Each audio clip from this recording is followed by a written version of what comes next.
आता खऱ्या अर्थाने युद्धाला सुरुवात झाली आहे असं वाटतंय। सगळ्यांना सत्य काय आहे ते कळलंय। हा, सगळ्यांचा विश्वास बसला नाहीये, पण मला खात्री आहे लवकरच सगळ्यांचा विश्वास सुद्धा बसेल आणि तिच्या त्या खोट्या वागण्याला कोणीच बळी पडणार नाही। या सगळ्यात आमच्या पाठीशी तू नेहमी उभी राहिलीस आणि या पुढेही राहशील आणि हाच विश्वास आम्हाला लढण्याचं बळ देतं। त्या चेटकिणीला संपवण्याचा मार्ग आम्हाला सापडलाय। ती गोष्ट, पण जर हे युद्ध जिंकायचं असेल तर ती पूर्ण गोष्ट माहीत असणं खूप गरजेचं आहे।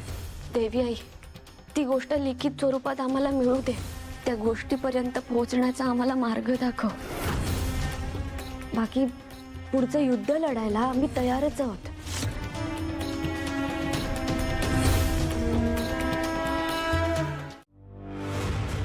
काय म्हणायचंय काय तुला? तुम्हाला ना मला एक ॲडवाइस द्यायची आहे।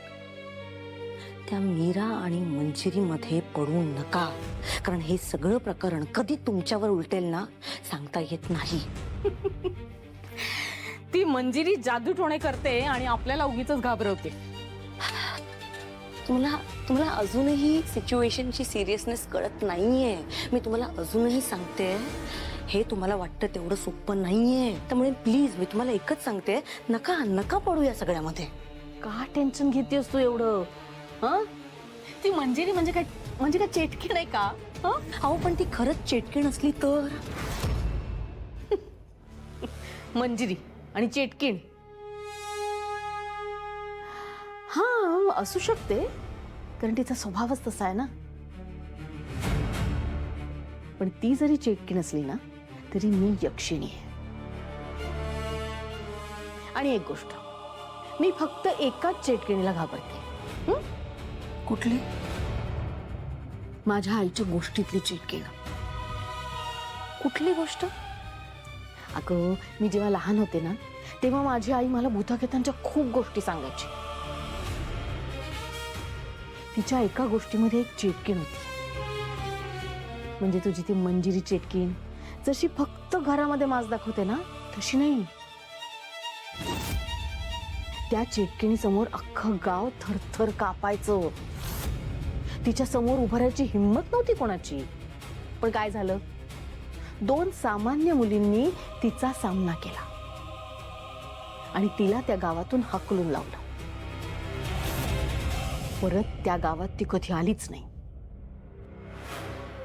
असंच तुझ्या त्या मंजिरी चेटकिणीला सुद्धा या घरातून हाकलवून लावणार, आणि फक्त हाकलणार नाहीये तर तिला संपवून टाकणार। आणि माझी एक गोष्ट लक्षात ठेव, हे काम फक्त मीराच करणार। नर्मदात्या, या गोष्टीतल्या चेटकिनीला कसं संपायचं? हे कुठेतरी असेल ना, याचा काहीतरी उपाय असेल, ही गोष्ट कुठेतरी लिहून ठेवली असेल। हा, सांगा ना नर्मदात्या, सांगा ना प्लीज।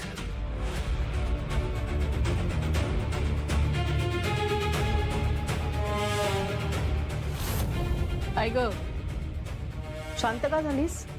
आता बोल। मीरा, तू अचानक मला हा प्रश्न का विचारलास आणि तेही इथे बोलावून? आत्या, तुम्ही उत्तर द्या ना। मला सांगा, तुमच्या आईला ती गोष्ट कोणी सांगितली? माझ्या आजीने, आणि मग आईने मला सांगितली। मला पण ती गोष्ट सांगा। तुला कुठून कळलंय? एक मिनिट, तुला मायाने सांगितलं ना? नाही हो, मला ते वेदाचे बाबा ही गोष्ट सांगत होते, पण त्यांना नीट आठवत नाही। तुम्ही सांगा ना। हे मलाही नाही आठवत एवढी। कुठे लिहून ठेवली असेल का? लिहून आउट हाऊस मध्ये एखाद्या खोलीत कुठेतरी सापडेल। म्हणजे तिथे खूप जुनं सामान आहे ना, तर तिथे सापडेल एखादी बखर आणि त्यात असेल गोष्ट ती। बखर? हा, म्हणजे मला तसं नक्की नीट आठवत नाहीये, पण असू शकेल ना, आपण शोधूया. मी येते तुझ्या बरोबर हवं तर. नाही नाही नको, मी एकटी जाते. अगं तू एकटी कशी जाणार तिथे? कसं आहे बघ सगळं. हवं तर येते मी. आम्हाला एक काम आहे. आम्हाला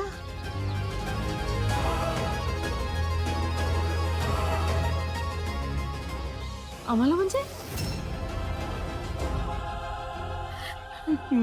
मीरा, तू खरंच आत्म्याला बोलवतेस आणि त्यांच्याशी बोलतेस असं मी ऐकलं, ते खरं आहे का? खरं सांग. नाही, आम्हाला म्हणजे देवी आईला. देवी आई आहे ना माझ्यासोबत, म्हणून म्हटलं. देवी आहे. हां हां, देवी आहे का? असू दे, मग मी जाते. हो. हां.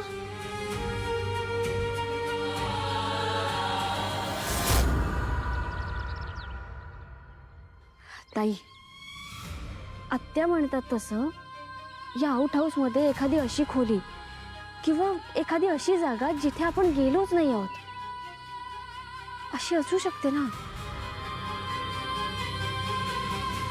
या आउट हाऊस मध्ये ना काहीतरी दडलंय का? पण मीरा, तिथे फक्त मंजिरीची गुहा आहे अगं.